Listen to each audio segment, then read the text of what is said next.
And then more food storage over here. There's my dinner for tonight. Last night I ate Burger King. Hadn't been there in a while.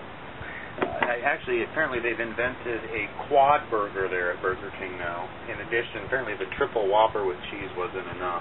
So, some storage down in here, drawers, including cutlery that was left by the previous owners, Rich and Gay. Thank you. I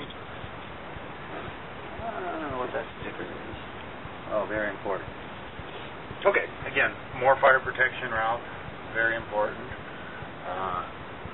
There is the Traveler anchor, and we had some leak issues there, which I think I resolved today, but I'm not sure.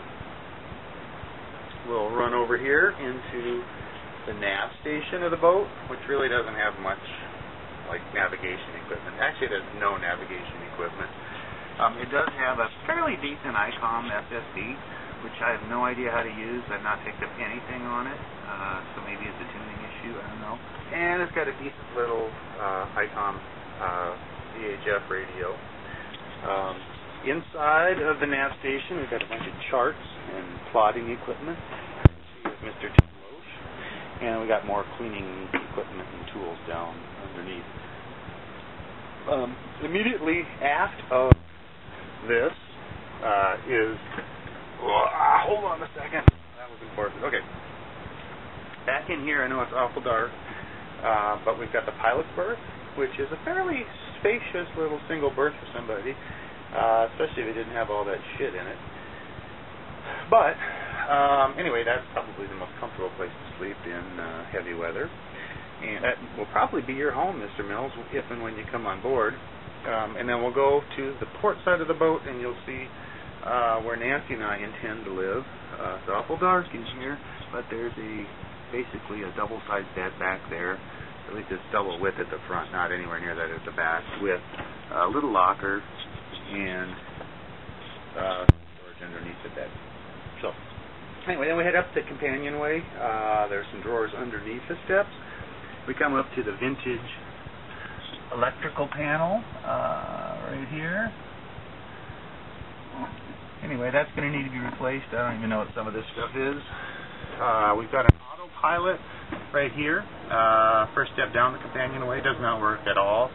And then the classic combi offshore sounder, wind, speed, water temperature, all that sort of stuff, does not work at all. Was expected from a piece of the technical equipment that was manufactured in 1979.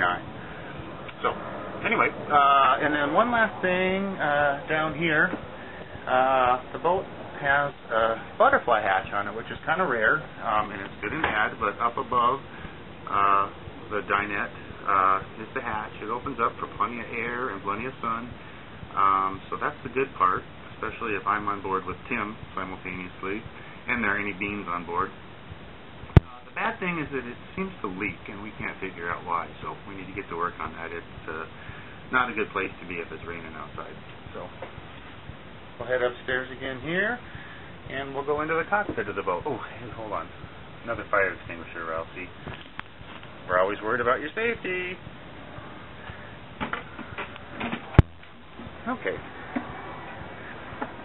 Here we are in the cockpit. It's a beautiful day here in San Francisco. Oop. Should put that away. Somebody's going to trip on that. Since I'm the only one here, I guess I wouldn't worry about it. We got a wind steer back here, along with some propane tanks. Man overboard pole, which is recently installed.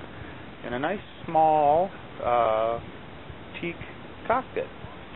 The wheel, compass. That's about it for electronics. We've got some gauges down there, if you can see them, which work sometimes and sometimes don't. And then up here, we've got our wonderful combi, which doesn't work. So, anyway, if anybody's in the market for a combi, we're your place. Okay, so let's walk around the boat now. We've got self-tailing winches, jib winches back here.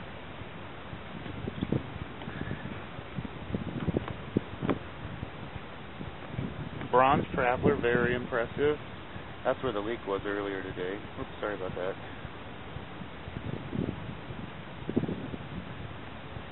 scrub brushes, which I've used recently.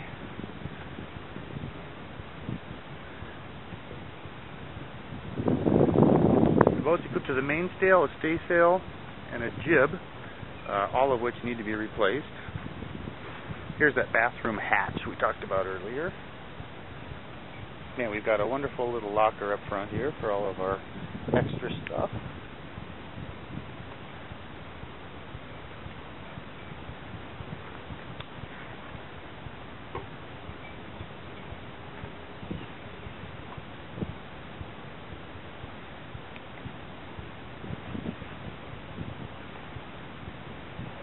Okay. We've got a windlass right here, which is probably one of the oldest windlasses in the world, but it actually works. Okay. Turn around and walk aft now. Lots of things to hold on to when you're topside. There's that butterfly hatch again. I don't know what that thing is up there.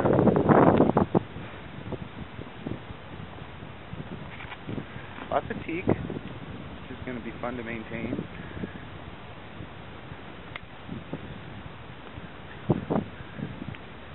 Okay.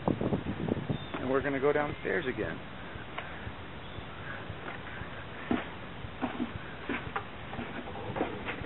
Okay. I almost forgot my beer. Whew. Hold on a second. Oh! With my Dakota State University koozie. Hold on. Good beer. Okay. Anyway, that's it for the initial tour of Cirrus. Stay tuned. We're going to have a name change before too much longer. And when we do, there will be a renaming ceremony, and that ought to be something. Anyway, hope you guys get out here soon, and take care.